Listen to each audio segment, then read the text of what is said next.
This is a dangerous mission, and it's likely one of us will be killed. The landing party will consist of myself, Mr. Spock, Dr. McCoy, and Ensign Rickey. Ah, crap.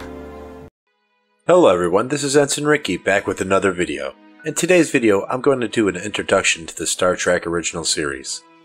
Before any series I cover in these coming videos, I am going to do a small series introduction per franchise.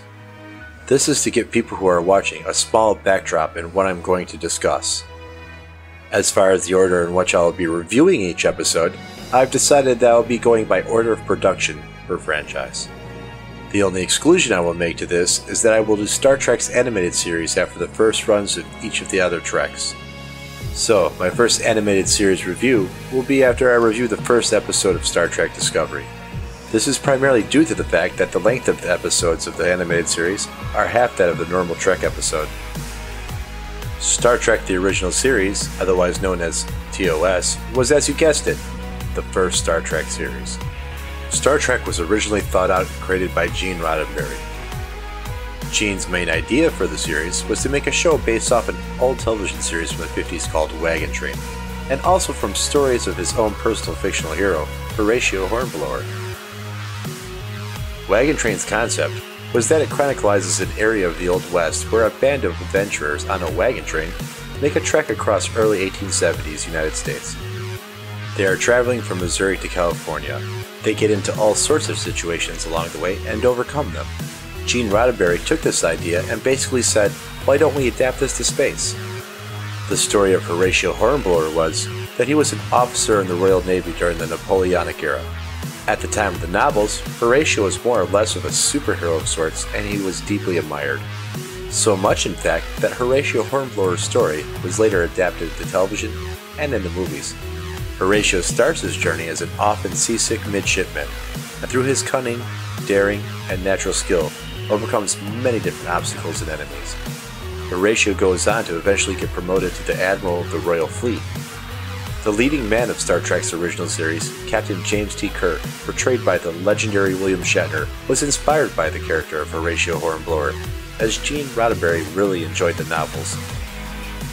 Star Trek's original series takes place in our distant future, where after 3 world wars, humanity was able to overcome all of its negative attributes and unify under the concept of bettering the future.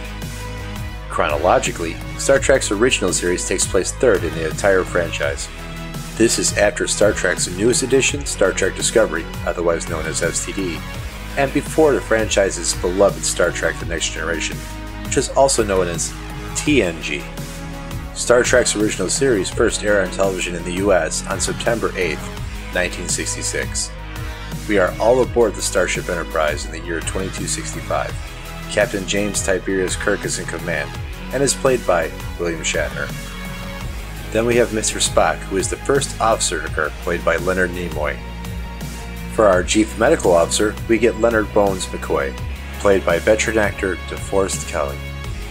The Chief of Engineering is Montgomery Scott, otherwise just known as Scotty, and he is played by the incredible James Doohan.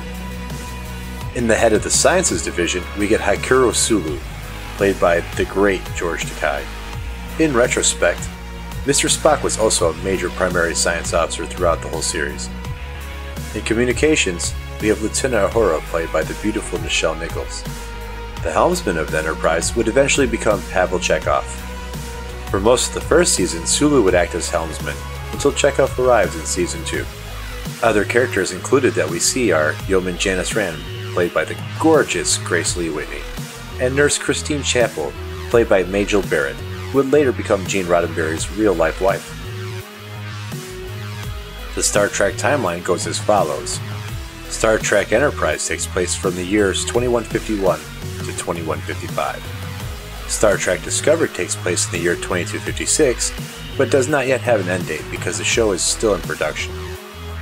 Star Trek's original series takes place from the years 2265 to 2269.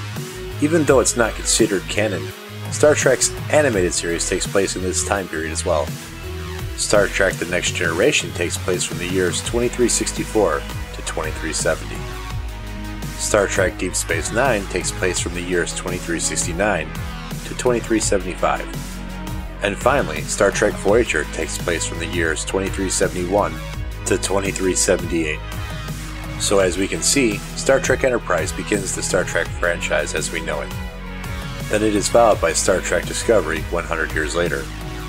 10 years after Star Trek Discovery, we get Star Trek the original series. Then if we skip forward another 110 years, we enter Star Trek The Next Generation's era, which spans almost 15 years and encompasses both Star Trek Deep Space Nine and Star Trek Voyager. So, for people who want to watch the whole franchise in order, there you go. Well, this concludes my small introduction for Star Trek's original series, and I hope you all enjoyed it.